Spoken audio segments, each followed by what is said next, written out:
कि गुरु महाराज ने कल 12 राशि के मंत्र बताए। क्या बताए? 12 राशि के मंत्र। ये तो मैं गूगल में भी ढूंढ के निकाल देता। हाँ, एक मंत्री बड़े विद्वान थे।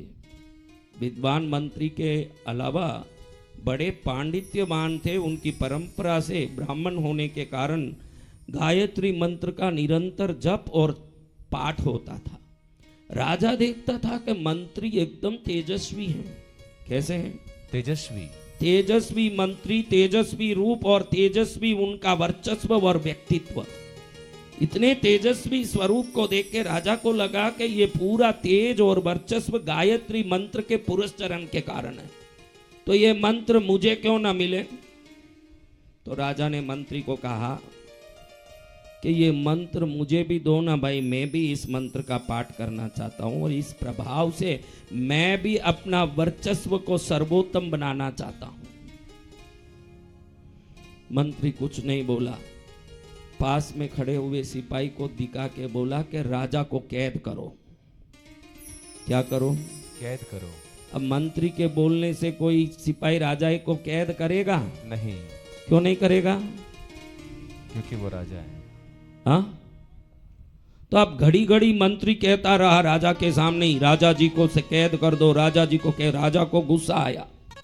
एकदम गुस्से में सिपाही को बोला, नालायक, घड़ी घड़ी मेरे को कैद करने बोल रहा है। ए सिपाही, इसको कैद कर। अब क्या हुआ? सिपाहियों ने कैद कर लिया। सिपाहियों ने मंत्री को कैद कर लिया। अब मंत्री हंसते हंसते बोला कैद में खड़े खड़े कि महाराज, मैंने क्या बोला? कैद करो। आपने क्या बोला? कैद करो। दोनों ने शब्द समान ही बोला, लेकिन शब्दों की महिमा नहीं, बोलने वाले की महिमा है कि वो कौन से शब्द को बोल रहा है। गूगल बोलेगा न वसंत विजय बोलेगा, राजा और मंत्री के बोलने का फर्क है। वसंत विजय बोलेगा तो राजा बोल रहा, क्योंकि उसने मंत्रों को अपने वश में रखा है।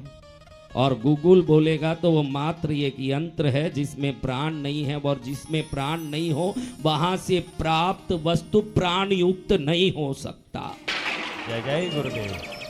जो यहाँ मिलेगा वो गुरु से मिल रहा है। जो गुरु से मिला वो चैतन्यमय है। जो गुरु से मिला वो जीवंत है।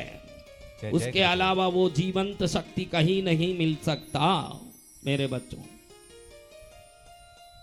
हमको ऐसे भी लगे आजकल क्या हो गया, यूट्यूब का बहुत जमाना बढ़िया है। कितने लोग ज्ञान दे रहे हैं और कितने संसारी लोग भी ज्ञान देने लग गए हैं। ऐसा नहीं कि साधु ही ज्ञान दे रहा है, पंडित जी ज्ञान दे रहे हैं, कथाकार ज्ञान दे रहे हैं, मंडलेश्वर महामंडलेश्वर ज्ञान दे रहे हैं, कि जगत गुरु ज्ञान दे रहे हैं। ऐसा नहीं है।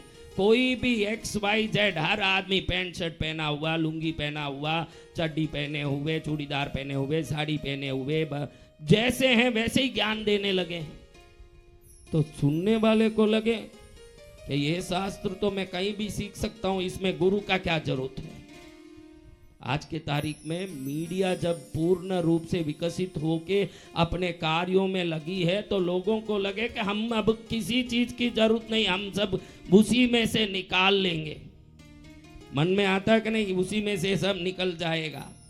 हाँ, आप जैसे ही एक व्यक्ति ने सोचा कि गुरुजी के पास जाके बहुत मिन्नत करनी पड़ती है। अच्छा है कि शास्त्र तो मिलता है, मैं घर में ही समझ लूं शास्त्र, उसके लिए गुरुजी की क्या जरूरत। यहां गुरु की आवश्यकता समझ में आती है। आप ध्यान रखिए, ये जो सूर्य रोशनी है धरती तक आती है कि बीच में अदर में लटक जाती है? भाई बोलो। धरती तक आती है। आती है जी।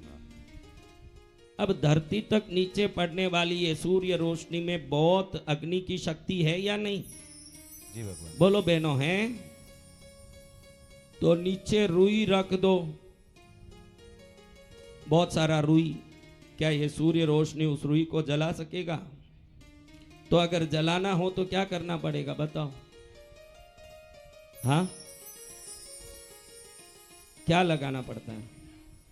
लेंस। वाह, बहुत होशियार हो। अब ये लेंस लगाने के बाद क्या होता है? ऊपर से बिखरने वाली किरणें लेंस के द्वारा एकत्रित हो जाती है और वो एकत्रित शक्ति जब रुई पर पड़ती है तो वो रुई जल के भस्म हो जाता है। वो भगवान सूर्य है, वो रुई आप हो, तो वो लेंस गुरु है। ध्यान रखना, उसके बगैर कुछ नहीं चलेगा। जय जय गुरुदेव। सूर्य अपनी जगह रहेगा ही, सूर्य अपनी जगह रहेगा ही, रुई भी अपनी जगह रहेगी युगों युगों तक।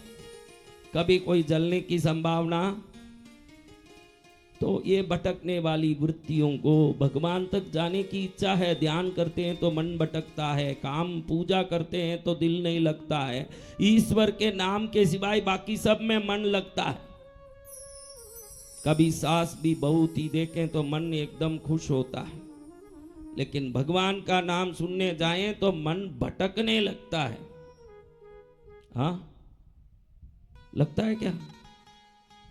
तो इस भटकने वाले मन को एकाग्र कैसे करें, वो उपाय समझाने वाला लेंस ही गुरु है, जो माध्यम बन के उस रुई को जला। जय जय गुरुदेव। लेकिन किसी किसी को लगे कि मैं शास्त्र तो खुद ही पढ़ लूं, मेरे को शास्त्र पढ़ने में कौन सा बहुत बड़ा काम।